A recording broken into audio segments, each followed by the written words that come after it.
شاہ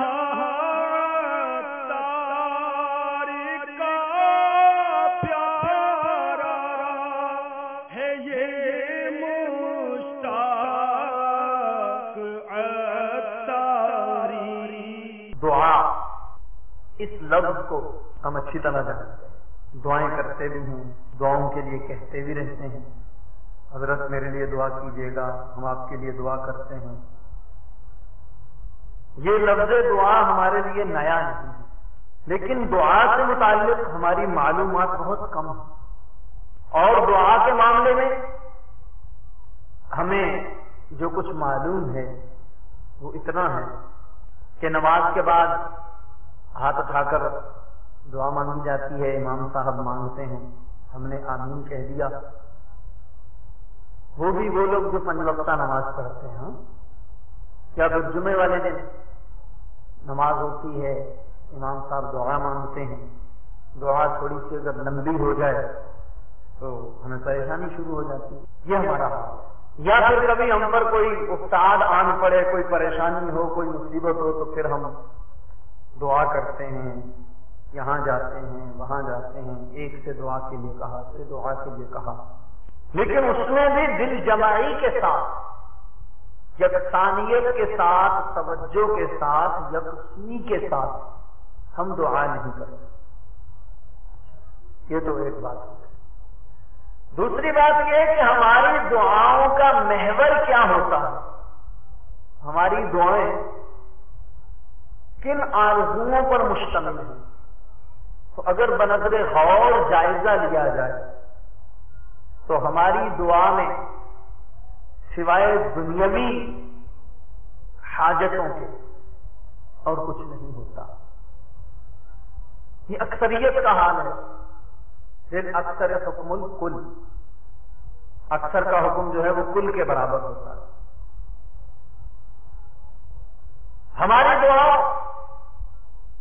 کا محور دنیا، اسی کی ترقی سے متعلق، اسی کی لذات و شہوات سے متعلق، اسی کی خواہشوں سے متعلق ہماری دعائیں ہیں۔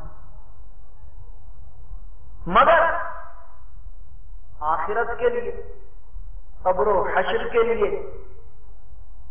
آج ہم کتنی دعائیں مانگتے ہیں، یہ ہر شخص مجھ سمیت اگر اپنے گریبان میں جھانکے تو اسے پتہ چل جائے گا۔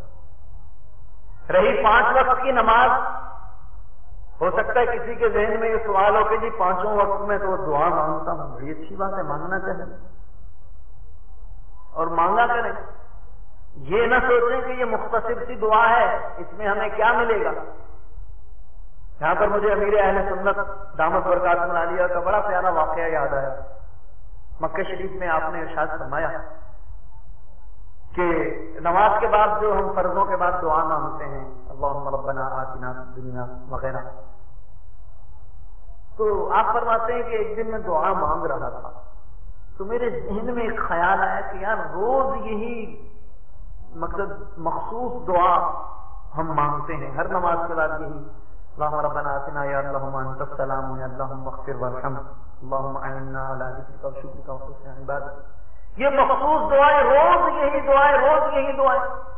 پتہ نہیں یہ دعائیں قبول بھی ہوتی ہیں یا نہیں، ہم نے تو ایک فارمیلٹی بنائی ہوئی ہے کہ ہم اسی طرح دعا مانگتے ہیں۔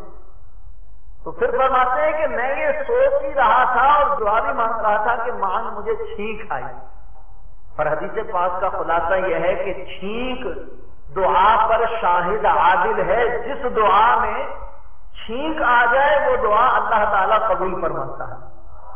پھر امیر اہل سنت نے فرمایا کہ میں یہ سمجھ گیا کہ اللہ تبارک و تعالیٰ نے کرم فرمایا ہے اور مجھے یہ ارشاد فرمایا ہے، کیونکہ اشارے ملتے ہیں نا ان بزرگوں کو کہ تم گھبراؤ نہیں، یہ جو تم دعا مانگتے ہو چاہے وہ مخصوص دعا کیوں نہ ہو، ہم قبول کرنے والے ہیں، ہم اس کو ضرور قبول فرمائیں گے، ضرور مانگا تھا۔ لیکن کسی نماز میں 5 وقت ہم دعا مانگتے ہیں، کسی ایک نماز میں تھوڑی لمبی دعا مانگتے ہیں۔